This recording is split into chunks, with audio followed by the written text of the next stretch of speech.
Corona काल में पिछले एक साल के दौरान बाजार ने जबरदस्त एक्शन दिखाया। पिछले मार्च में बाजार ने बनाया बॉटम और उसके बाद जबरदस्त तेजी बनाकर नए रिकॉर्ड भी छूता हुआ नजर आया। लेकिन वहां से अब बाजार बड़े शांत होते हुए नजर आ रहे हैं।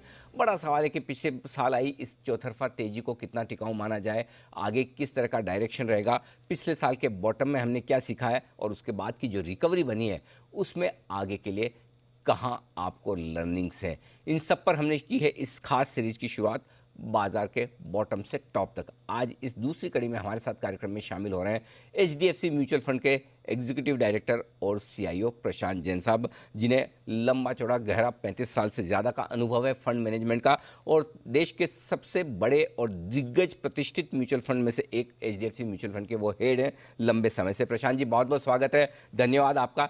सबसे पहला सवाल तो यही कि मार्च के महीने में पिछले साल इसी दिन जो कुछ मूड माहौल था और आज के मूड माहौल में बड़ा फर्क है, बड़ा अंतर है। उस समय के सेंटिमेंट और इमोशंस में जहां डर था, आज उम्मीद है।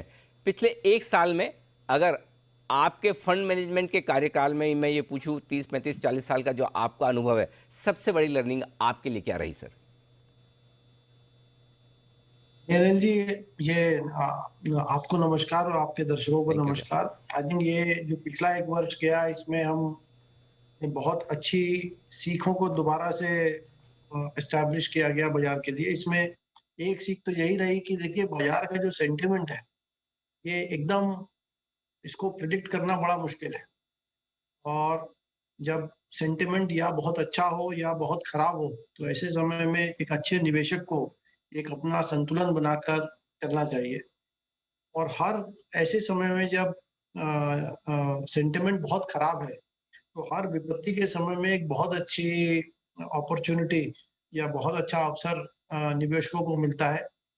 लेकिन ये कहना जितना सरल है, इसको करना उतना ही मुश्किल है, क्योंकि 1 साल पहले आपको भी मालूम है कि उस घबराहट के माहौल में बहुत कम निवेशकों ने पैसा लगाया।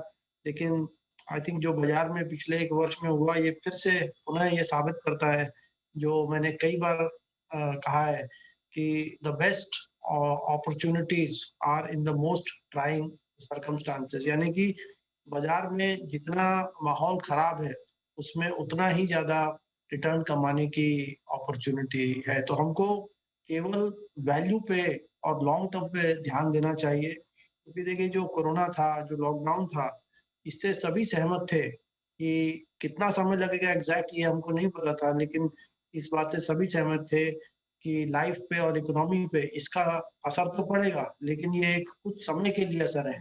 लेकिन जब शेयर्स की वैल्यू 50% 70% घट जाती है, तो ये सभी को मालूम था कि लॉन्ग टर्म में ये वैल्यूज़ अच्छी हैं, लेकिन ऐसे समय में बहुत कम लोगों ने निवेश किया।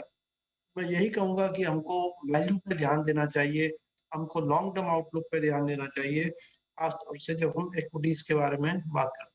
और एक जो आपके फंड को मैं कई सालों से ट्रैक भी कर रहा हूँ, फंड हाउस की आपकी सारी स्कीम्स को देखता हूँ सर, और आपकी जो फिलोसॉफी है इन्वेस्टमेंट की, वो एक बड़ी इंटरेस्टिंग और साफ है। कैश में नहीं रहना है, इन्वेस्टेड रहना है। अच्छे स्टॉक्स हर वक्त हर बाजार में अवेलेबल हैं और आप पैसा लगाकर आराम से इंतज़ार कीजिए अच्छे समय का। और मेरे ख्याल से पिछले साल 2020 में जब बॉटम बना, तब इस स्ट्रेटेजी ने बहुत आपको फ़ायदा दिया होगा। नहीं तो काफ़ी लोग एकदम बॉटम पर निकले और जब तक वापस एंट्री करें, ये सिर्फ एक आम इन्वेस्टर की बात नहीं, कई फंड मैनेजर्स की भी कहानी है, तब तक काफ़ी देर हो चुकी है। ये बताइए कि आपकी बाय एंड होल्ड इस स्ट्रेटेजी ने कितना फायदा दिया पिछले साल मंदी में भी और वापस होने वाली तेजी में भी? देखिए अनिल जी, जब लॉकडाउन हुआ, तो ये एक बहुत ही इसको एंटिसिपेट कर पाना बड़ा मुश्किल था, और बाजार में जो रिएक्शन आया, वो बहुत शार्प था, बहुत जल्दी था। तो उसमें कुछ भी ज़्यादा करने का समय किसी को नहीं मिला। तो उस समय सभी के पास 2 रास्ते थे कि या तो हम शॉर्ट टर्म में अपना लॉस कम करने की सोचें, और या फिर जो है, जो एक लॉन्ग टर्म के हिसाब से अब जो हो गया वो हो गया, उसके हम कुछ बदल नहीं सकते। लेकिन ऐसे समय में हम लॉन्ग टर्म सोचें, तो हम लोग ने, जैसा कि इक्विटीज़ एक लॉन्ग टर्म एसेट क्लास है, तो वही किया। और जो शेयर्स हमको अच्छे लगे और जो ज़्यादा सस्ते लगे, हमने उसमें जहाँ पे जो इम्पैक्ट था, वो नियर टर्म था, जिसकी वज़ह से वो शेयर्स कुछ खास सेक्टर ज़्यादा सस्ते हो गए। हमने उनमें निवेश बनाए रखा या हमने उनमें निवेश और बढ़ाया। इस स्ट्रैटेजी की वजह से शुरू के कुछ 1-2 क्वार्टर्स में साल के पहले हिस्से में हमारा स्कीम का परफॉर्मेंस भी इम्पैक्ट हुआ। लेकिन जब जैसे-जैसे लोगों को समझ आया कि ये कोरोना का जो दौर है ये खत्म हो रहा है, वैक्सीन आ गई है और एक सामान्य स्थिति आने लगी, वैसे-वैसे जो इकोनॉमिक सेंसिटिव सेक्टर्स थे, उनमें काफ़ी इम्प्रूवमेंट आया और उससे हम लोग का परफॉर्मेंस भी काफ़ी रिकवर किया। तो और मेरे ख्याल से अब पिछले 1 वर्ष को पूरे को देखा जाए तो मेरे ख्याल से यही एक सही नीति या अप्रोच थी मेरे राय में। बिल्कुल। काफ़ी लोग प्रशांत जी ये समझते हैं कि शायद मिस कर चुके हैं उस समय। अब पीछे देखते हैं तो ऐसा लगता है कि अरे! पिछला साल मार्च तो कितना बढ़िया समय था पैसा लगाने का, अगर लगा लेते तो ठीक था, मिस हो गया।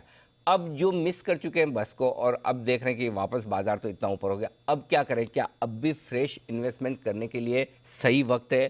क्या इन्वेस्टर्स के लिए ये मार्केट ठीक है अभी? अनिल जी, ये प्रश्न मैं बाज़ार में लगभग 30 साल से हूँ और ये हर एक घटने के बाद जब बाज़ार बढ़ता है तो लोग ये प्रश्न हमेशा पूछते हैं। लेकिन इसका जवाब वही है जो इतने बार दोहराया जा चुका है। वो यही है कि देखिए, ये बात तो सही है कि जो एक बहुत मंदी से जो एक क्विक रिकवरी में जो पैसा बनता है, वो अवसर तो चला गया है।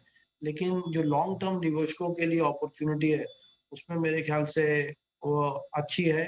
और जैसे बाज़ार सेंसेक्स आपको मालूम है 40 साल पहले 100 का था, 1000 हुआ, 2000, 5, 10, 15, 20 और हर लेवल पे लोग यही पूछते हैं कि क्या अब ये बहुत महँगा हो गया? और अब 50,000 के सेंसेक्स पे भी वही पूछते हैं। मेरा मानना ये है कि इंडिया एक ग्रोइंग इकोनॉमी है और इसमें पेशेंट इन्वेस्टर्स के लिए अच्छी अपॉर्च्युनिटी अभी भी है और मेरी समझ में जो इंडिया का इकोनॉमिक आउटलुक है, वो आज के समय में कोरोना के समय या लॉकडाउन के समय से बेहतर है और इसके 3-4 कारण हैं। एक तो ये कि पूरे दुनिया में और भारत में जो इंटरेस्ट रेट्स हैं, इसको सरकारों ने काफ़ी कम किया है इस डिफिकल्ट इकोनॉमिक एनवायरनमेंट से को ठीक करने के लिए। तो एक कॉस्ट ऑफ कैपिटल जब कम होती है, तो वो इंडिया के लिए बहुत अच्छा है क्योंकि इंडिया एक डेवलपिंग इकोनॉमी है और हमको बाहर से काफ़ी पैसा अपने देश में निवेश कराना है, तो जिससे हम इंफ्रास्ट्रक्चर बना पाएँ।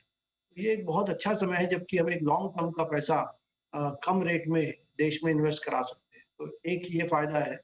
दूसरा ये कि क्योंकि कोरोना का और चाइना का एक काफ़ी वहीं पे इसका ओरिजिन माना जाता है और चाइना जो दुनिया का सबसे बड़ा मैन्युफैक्चरिंग का गढ़ है, जो सबसे बड़ी सप्लाई चेन वहाँ थी, उसमें काफ़ी डिसरप्शन आया और इसलिए देश के जो बड़ी कंपनीज़ हैं, अब वो एक अल्टरनेट सोर्स को डेवलप करना चाहते हैं।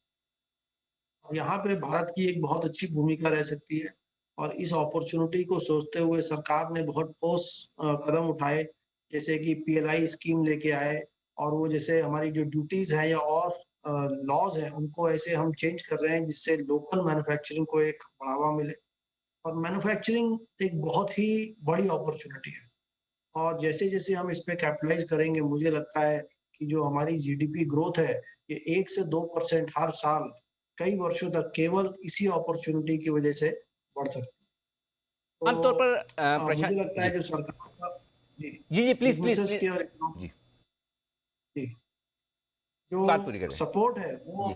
इस डिफिकल्ट समय में काफ़ी बढ़ा। तो नेट-नेट मुझे ये लगता है कि आने वाले समय में हमारी इकोनॉमी काफ़ी अच्छा करेगी और यदि हम मार्केट कैप टू जीडीपी देखें या मल्टीपल्स देखें तो बाज़ार के औसत हैं, वो बहुत अधिक नहीं है। तो एक जितना इकोनॉमी में प्रॉफिट्स में ग्रोथ रहेगा, उतनी कंपाउंडिंग मेरे ख्याल से समय के साथ-साथ आनी चाहिए।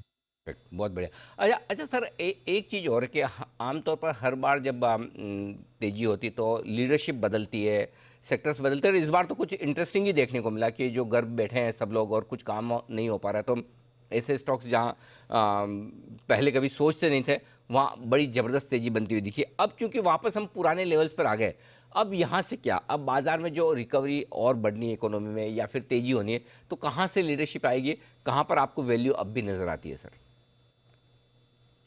अनिल जी देखिए, सरकार का पूरा ध्यान है कि हम इन्वेस्टमेंट्स का जो रेट है वो तेज़ करें, उसको बढ़ाया जाए। क्योंकि लंबे समय में ग्रो करने का जो एक सस्टेनेबल तरीका है, वो यही है कि पहले निवेश किया जाए, कमाया जाए, फिर खर्चा किया जाए। और सरकार का पूरा ध्यान उसकी सारी नीतियाँ इसी दिशा में हमको बता रही हैं।